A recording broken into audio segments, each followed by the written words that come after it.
And we're live. All right. Joey, we got some Morning. news, and then I got some Met-size stuff to talk about, and I think that's it. 619, first on the comments. Good work, dude. And also first to get a recent San Diego burst from Hivemapper, which he both likes and hates. So that's good. What's up, Jay? Okay, top of the hops here. Onocoy, what have they been up to? I just did a DePIN State with them, so go over and check that out. We talked about this idea of vertical versus horizontal DePINs. I thought that was pretty cool. That kind of came up from Max and I's talks with Onocoy about how different DePINs are approaching it. And the general idea is that a lot of DePINs are just doing kind of the one thing and providing the hardware and this whole vertical experience, but they're competing with regular kind of Web 2 stuff. And then there's this other horizontal play, and neither of them is kind of definitely right or wrong, where you say, hey, we're going to build a new layer enabled by DePIN, and then other people can build on top of that. So go watch the show if you want the whole deal, but that's what's going on there. In anyone land, actually pretty goddamn big deal. The iOS app is live. So if you want to browse on a VPN on your iPhone, try not to die in the show. That is now way easier because Apple makes everything pretty easy. Helium is hiring a New York City ambassador, and Mm. Movistar launched 3 new expansion zones in Oaxaca, Mexico. So if you like your hot chocolate and your helium, head One down there. expansion zone, three old towers. Ah, well, I'll update the delivery there, or that's sorry, the description. Let's see. Actually, there's a shitload of big news today. Hivemapper has announced NBC Universal. You may have heard of them as a customer. There's a bunch of speculation on what exactly they're going to be buying and what they're going to be using for it, but I thought that was pretty cool. Mhm. Ariel takes a ton of flack on Twitter from people who are pissed about not getting their bees, but goddamn, the dude's shipping. That's I like that. Let's see. DIMO had about the only kind of semi-negative news is they came out with this higher subscription thing. Looks like the community burned them down for it, and they're now appear to be backpedaling and saying, "Hey, we heard you loud and clear. We're going to come out with some news." I may be reading that wrong, but I think that's what happened there. In Spexyland, I just figured we'd do a shout out for DePIN is just vote for him in this vote for the Spexy World Viewer. There should be a link in the description. It says high res 260-degree panoramas, but it's actually 360 panoramas. They're basically competing for this thing at an expo at the UAV Expo. So go give them your vote. I just thought that was generally cool. WeatherXM, I think Stavros, their meteorologist, wrote this article that published about how weather drives energy demand. Pretty straightforward. When it gets hot in New York, people turn on the AC. So I think not like groundbreaking news, but pretty cool to be able to see that with the WeatherXM stuff. I've always been excited to see like, oh, this is actually, DePIN actually getting used. And then let's see, I don't have a Frodobots piece, so I'll just leave it on the DePIN overview. But I got a Mini Plus to test drive last week. We used it at Paleo Treats as a little scout to accompany a bread delivery. It was kind of fun to do. So I had one employee drive the main Frotobot with the bread in it, and then I just drove the scout, kind of cruising around, making sure people didn't steal it. And she had never driven a robot before. She doesn't know anything about DePIN. Like all this stuff was kind of new for her. So I was like, hey, I'll just watch over it and make sure it's okay. Both of us managed to tip our individual bots over, but bystanders were kind enough to pick both of them up and write them. So that's kind of cool. Just a fun thing to do. And then Frodobots also published the results from their Earth Rover challenge. I thought this is there are two cool things. One was every human outperformed the AI. So they had an AI driving against a human. So I think we're still in a world, and maybe for another week or two, where we got the AI by the balls. Hmm. I think that's going to change, and we're going to start getting swung sometime this year, maybe next year. But hey, until then, let's have a good time. And then there's a bunch of other stuff on DePINs and how DePINs really have to deal with kind of consumer grade hardware, and then how you get around that for the most part. We're not putting up $30 million cell towers. We're doing this stuff with stuff we can buy. Let's see. In Met Thailand, I put the I've got a there we go. I put the sled.MeteoScientific link in the description. I don't have it up on here, so I can't share it, but I shared a bunch about it on the Helium Weekly call. It was this idea that we put a tracker on a sled, and then that sled gets tracked around the neighborhood here in Normal Heights, and people get whatever points. No, they don't get points. They just get tracked for like, hey, you pushed it 400 meters, you pushed it 800 meters, you're the winner. You did it fast, you did it slow, whatever. It's kind of a community thing with Helium. Super fun to do. And then I've got this heat map idea to discuss with you. But before I get to that, we'll make sure we shout out Flywheel Systems. It does all the graphics for this. The link in the description is to them. Kevin does a great job. He's got the shirts. I don't think Joey or I are wearing. Are you wearing your shirt today? I'm wearing my I am Mets not. shirt. So, yeah. I'm going plain shirt today. But we did it. We Um, did it last time, and they do good work. So go check them out. I mean, That's the maybe I can. hats. Uh, oh wait, we'll do the. Uh, Ooh. uh, Oh, make there. something every That's day. the. There it is. The Oh original. God, this is hard. It's trying to stay on my face. You'll get it. And then as Jay is so kindly said, hit the thumbs up, smash the subscribe, like all the usual stuff. And then I think there's some tweet that 619 wants you to do. 619, like you're not on Twitter or something, and you're having someone else do your dirty work for you. And I know who that fucking Paradox is. That's funny that you guys are working together, and I think that's awesome. But yeah, help them out. So I saw Jeremy is on the call. I think the mobile working group is probably skipping tomorrow. Holiday in the U.S., mostly U.S. crew. is there a Um, holiday? Who's taking yeah, time off? We're America. We just fucking win. yeah. I'm going You're to taking take time off? time off. I'm taking the time. I'm going to go help a friend build something. So Oh, it's that's badass. yeah, What's it'll be, tomorrow? be fun. Oh, Juneteenth. Okay. Juneteenth. Yep. Got it. Um, yep. I was like, I'm not Um, familiar with the middle of the June month holiday, but this is a new one, so that's good. Or maybe not a new one, well, but well, so my teaser though is we ask Boris about utility probing. That's my teaser. So utility good probing. Okay. good news on that front, I think. Badass. Yep. Nice. So I don't know if you guys are chatting tomorrow, but if you are, I'll try to pop in there. Cool. Are you building something secret or what's going on? Uh, well, so the mobile work. So let's see, where did this come from? I was climbing around in a tree and I had the idea as like proof of coverage on the mobile network has this opportunity. I think we've talked about this a little bit maybe, but has an opportunity to leverage the carriers as validation for the utility of the actual hotspot. So like if you're doing a bunch of offload, it's probably in a good location. It's well deployed. And so can we start to use that as signal to go and activate carrier offload? And so we kind of came up with this thing that was Mark Knightum called utility probing. And so it's effectively when you go and set up a hotspot, it can interact with that carrier network and those carrier phones in order to give signal on how well it's particularly deployed. And we can pull metrics off of it thanks to the metrics work that Joey Padden has done.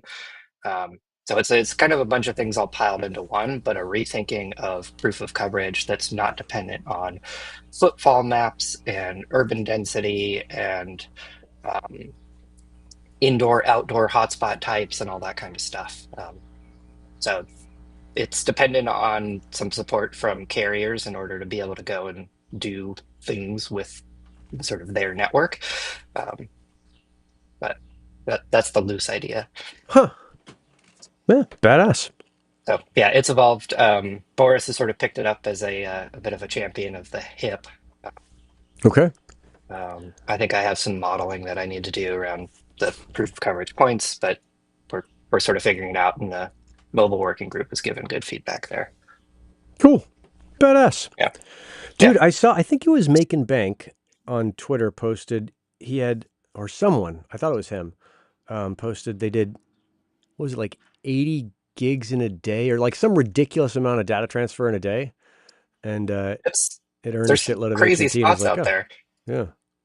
It's like, Somebody huh. hit all of the like LA Fitness sites. Ooh, nice. I think they did it through like the vitamin shops that are attached to them or something like that, but they were like the high on my suspicious list. I was like, how are these things doing so good? So I went down like a really deep dive last week trying to figure out like, all right, what's the traffic profile? Like what's going on here? Looks solid to me. So Yeah, love to very see cool. it. I mean, people are in the gym watching, YouTube music and whatever else. So it would make sense that those places would move some data. Yeah. Yeah. There's a dude, a local guy here, Marvelous. I haven't talked to him in a long time, but he had a line, I think, on a couple local gyms or a couple local places. And when CBRS was hot, he's like, hey, do you want one of these locations? And I was just Mm. like, God, I don't have time to put one up, but I probably should. If I want to reach out to him and be like, hey, Have you heard Uh, of Helium Wi-Fi? I'm sure he's way ahead of me and has like 6 in there. wait, I'll pull one of these things real quickly. Ooh, Yeah, so nice. this one did. Wait, am I showing something? Nope, I don't Um, see it. yeah, it earned 521 HNT for data transfer alone In a day?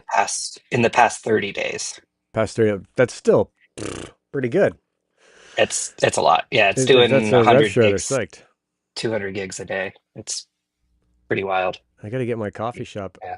up and running, but I've got so many other ideas and this like website app building, like the the idea that I want to connect the sensors to normal people basically is taking up a lot of my time.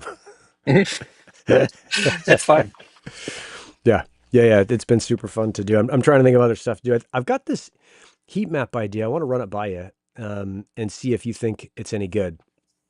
So the general idea is that most people don't need heat mapping stuff all the time for LoRaWAN deployments. They just want it like when they're trying a new place out and making sure it's going to be good. And so the idea is that for users of the MeteoScientific console, I can pull a list of all their registered emails. So that's how you log in, is you use your email and a password. So all I want is their email, and then I believe I can also pull a list of all dev UIs on the LNS. And so the way it would work is you would come in and your whatever your email is, like joey@superhelium.com. Um, you wouldn't need to do any kind of sign up or anything. You would just go to whatever it is, map.meteoscientific or whatever, put in your email that you use to register on the LNS, and then any dev UI you wanted, and you could add multiple, and then a map coordinate where you're like, hey, these are all in whatever, San Francisco. Mhm. And it will then call back to Monstra and say, hey, build me a quick map that's 20 kilometers. Because we don't need to build a map of the world just for a small deployment, and serve this to Joey.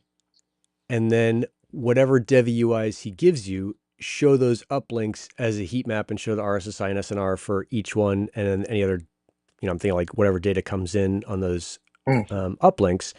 And that will just last for 7 days. And then at the end of 7 days, I think what will happen is I'll probably store the map on Monster in case I need to serve it again, or I may store it on Cloudflare if I need to serve it again. But you have like a really quick thing where you're not paying this long-term piece, unless you're like, oh, I'm going to pay a subscription to maintain that so I can come back and use it later. And maybe that's a couple bucks a month. Or you're like, I want to download this map because it's custom to me. And that's a whatever, $5 download. Hmm. I think it's really cool, but I'm also not sure if Well, anyone else thinks the same thing. I mean, I guess the first thing that comes to mind for me is if I was operating, let's say I'm operating a fleet of like 30 or 50 refrigerator temperature sensors, right? Yep. Yep. I rolled out something, it's working for me. Um, Seeing all of those on a map with the sort of reported RSSI would give, like, taking that out of a table view and looking at it on a map, I think would start to give me a really quick high level view of where I might need to go deploy additional hotspots, like where maybe I need to go reconfigure an antenna, like whatever, um, to make sure that like long term my solution is performing optimally. Because there currently isn't really analysis view like that in ChirpStack today. Like you Right. can't see all of your devices on a map with the Not at the same various time. event No, you can data. like go through them. And Yeah. this is what I was thinking is like people are paying the 10x DC price on MetSci. I see the conversations around like, hey, we have to have a minimum seat fee for these things, which I'm not a super fan of, but I'm also like not the most important LNS user. Mhm. Um, and I'm But thinking like, okay, you good. should 100% voice your opinion in there because otherwise people are just gonna plow Go for it. right through Yeah. it. And that's Yeah. in the, But I guess that's in a hip channel. yeah. Neil's been sort of championing that lately. Yeah. Anyway, Yeah. that's an aside. So, and I'm thinking like, okay, how do I make it so that when people use MetSci, there are some customers that I've got that are just like, they pay their money every month. They don't seem to, they're not super price sensitive because I think the price is so low anyway, and they're running a shitload of sensors. They're like, hey, this is cool. I'll pay whatever it is. Mhm. But for a lot of folks, what I'm seeing is when I started putting mine up and made it public and permissionless, I think it was the first one to do that after, of course, the Helium console. And at first, I think people are like, ah, that's stupid. And then I've seen other LNSs start offering that as the same thing because I don't think it's stupid. And I think if I was super serious about building an LNS business, that is like the lead magnet. Is like, hey, come try this, get your first 400 DC for free, and then once you're in there, it's a pain in the ass to shift over. So it's a pretty straightforward kind of business standard model. But I'm Hmm. thinking, as these other people do the same thing I'm doing, what can I do that is would be super useful? That's basically a value add, and then make sure there's some piece in there. So if someone's like, "Hey, I want it to be a 50-kilometer map because I have a bigger area," or a 100-kilometer map, I've got a way to make sure I don't get overwhelmed with requests and to generate some income. Yeah, I mean, I think it's great. You could probably work away from the map radius restriction. You could do that globally with we talked about like leaflet last week. Yeah, Um, some of that I stuff I think would unlock, but or maybe that was on the mobile it was on working the or the IoT working IoT group call. working group call. Yeah. Yeah, yeah. Um, Neil's telling me to use Leaflet, and Neil knows a lot more about maps than I do. And then I talked to GPT, and they're like, "Oh, if you generate your own custom thing, you can brand it, and it'll load like half a second to a second slower, but then it'll be a much smoother experience for the customer." yeah. And I just like We fuck also around. So I did a spike when I was at Foundation on building a whole map tile server that I think is still running, and you'd be welcome to use that too. We largely built it for cases like this where people are trying to stand up some map stuff and are getting stuck. Um, yeah, I gotta go research that. yeah, yeah. And But it's, I don't know, it it's, was what backed Explorer back in the day. oh, badass. I think one of the things that kind of scares me off is I remember hearing all this stuff, whether it was from Nick Huff or from the Helium folks, Helium Vision stuff, where it's like, man, these maps are super expensive. And I don't want to get into a spot where it's like I've built this Yeah. business model that is really good, except for this one thing. And all of a sudden I'm like, ah, it's $1 million to run that. I'm not going to, Mhm. I'm not going to spend That, that. So that was like, that was the that is thinking behind, 100%. That's good. Mapbox, 100%. Yeah. Yeah. Because like you Yeah. can throw up some GeoJSON and tell your front end map client to say like put these pins on a map. That's pretty straightforward. You can do that in a lot of platforms. It's all of those calls. Every time you refresh the page, and this is what hit uh, Explorer back in the day, is we had all those real-time stats. And so people would hit Explorer and they're like, I want to see my next beacon come through. And so they would refresh and refresh and refresh. And those Mapbox bills stacked up immensely. It was bonkers. Yeah.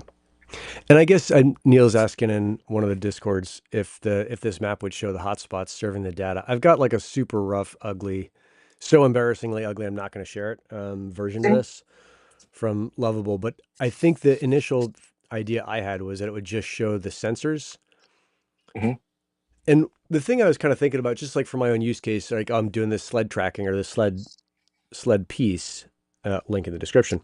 Um, is it would be fun if I could put a tracker on my bike around the whole neighborhood and just make sure that there's no like dead spots. And if there are, Mhm. figure out how to do it. Now, I don't think there are because the neighborhood's not that big and I've got the tower that covers out to the mountains. So I think it'd be fine. But it's a fun use case. And then I started thinking just the same thing you're thinking, like, oh, if I'm putting in a bunch of sensors, I don't need like a long-term solution. I just need like 7 days worth of data to be like, oh yeah, this is going to work. Or, oh shit, that one on whatever, 34th and Copley, I probably need to Yeah. like put something on that. Yeah. Well, and one of the things I think I've mentioned this in the past is through that 7 days, having a log of the gateways that handled that traffic will tell you a lot about the redundancy available for that device. And you don't Yeah. have to be in multi-buy mode. You can do single buy. Um, and what you'll see is like 90% of it will be one gateway. It's your Yep. first reporting one. And then you'll Yep. see a little 5%, 3% of some more outlying ones. And what that tells you is like if that one that's doing 90% goes away, those other two can pick up the slack. And that's Yeah. really good signal when you're going and deploying those solutions. If it was all 100% one gateway, then you're thinking, okay, maybe I should get an extra gateway out there or Yeah. whatever. Um, Yeah. Yeah. Maybe I'll talk to Demetrius over at Kudzu because they're doing the network analysis too and think about how to do it. I mean, I wanted like to build more mapping projects because the sled one was so much fun. So They're a there's lot of fun. Yeah. a big part of it is just like me wanting to fuck around with this thing, but I also see like, oh, this might be something for MetSci that would be a competitive advantage. And if I end up helping a bunch of people on the LNS side, then Yeah. it's got to be You're differentiated you're more. you're catching the bug that got me into mappers back in the day. It's Yeah, I don't want to get catch too into many of these goddamn bugs. Yeah, get into H3 and all that stuff. Like I could rattle off hex sizes all day long.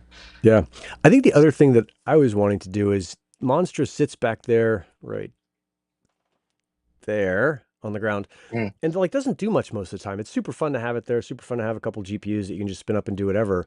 But I was thinking like, okay, MedSci is a small little business, and Gristle King is whatever, a small business as well.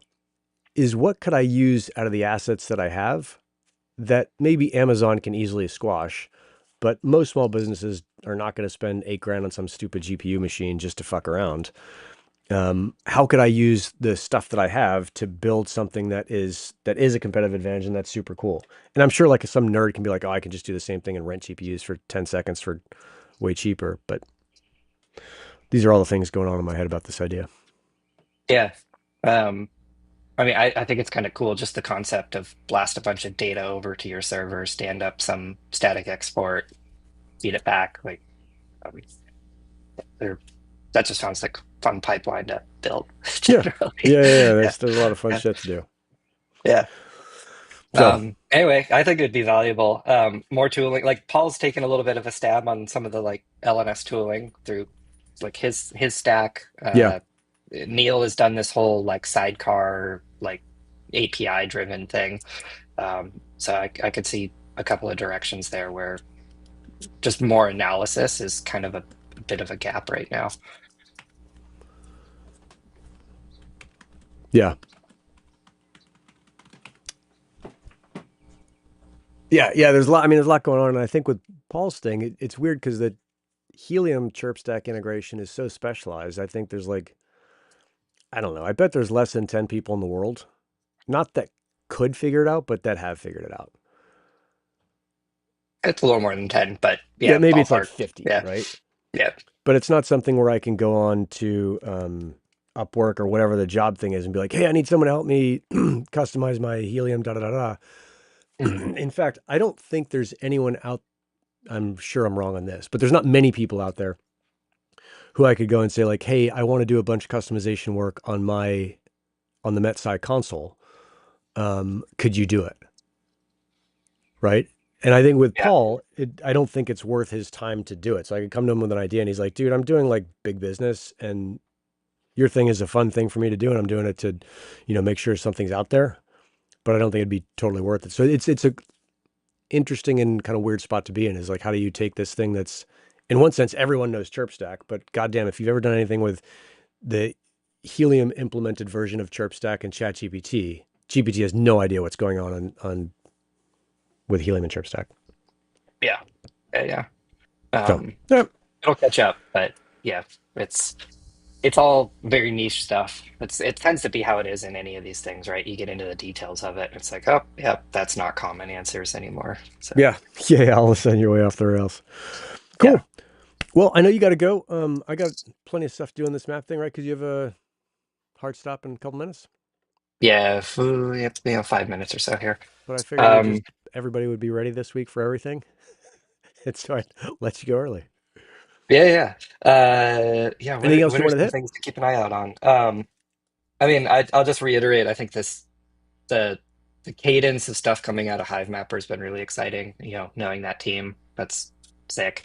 Uh, yeah, it's just like it's a keep on keep on marching. Is I see that same mentality from the Helium team as I do from Hivemapper. So that is great. Yeah. No update on AJH. Oh, amateur jade hair. So that's Yeah, the hot spot that's on El Cajon Mountain. There's a big yeah. fire there yesterday. I actually haven't Oh, looked to see if it's still up. I imagine it is, but maybe 619 is telling me that it's not up. maybe check Um, out Helium Geek. yeah. There's there's a couple pictures out there that you can find on Firewatch. I'm not sure how I'd pull them in here, but they show really nicely why that's such an amazing paragliding spot. Because basically the smoke gets pushed into this giant bowl, and then you can, instead of it all being invisible, you can actually see the air going up, see the smoke going up in the bowl, and you're like, oh, that's why it's so good to fly over there. But also a disaster because it's burning thousands of acres. Oh, 10 minutes ago, it's still up. Yeah. Yeah. And the fire, the last time I saw it, was actually moving to the east of AJH. It wasn't anywhere near it. And AJH is at the top of these rock cliffs. But Yeah, I think somebody had a shout out, get some fire sensors up there. We gotta, well, you talk to Vasia, the torch guys, like yeah. they're doing Yeah. cool Yeah. I stuff. talked So to him. I think when I talked to him, he's like, who are you again? Like, I'll do this because it's PR, but I don't really know like who you are, what you're doing. And so I may yeah, have to reach out to him again. Like, all right, now that we've got a bunch of episodes in there. yeah. When I saw you talk to Lillian, she's awesome, and Yeah. Mira Micro, Mira Miko, yeah, I Miramiko, can't yeah, yeah, remember. she's rad. Yeah, I think the only downside to Miramiko is, and this is just a global economics thing, is I don't think they make that much for US 915. they'll do it, but they're gonna be like, all right, MLQ time, Yeah, Tony up. So and my yeah, MOQ is always one. right, yeah, maybe two. Yeah, yeah, yeah. Yeah, yeah. So, Um, anyway, cool. Well, good to catch up. I think we've got a Helium community call next week, so probably off on this one, right? oh, badass, Am yeah. I getting that right? Um, so yeah, I'll catch you in 2 weeks. Fucking hey, buddy. Rock and roll. Awesome. See you then. Take it All easy. right. Thanks, Joey. Peace.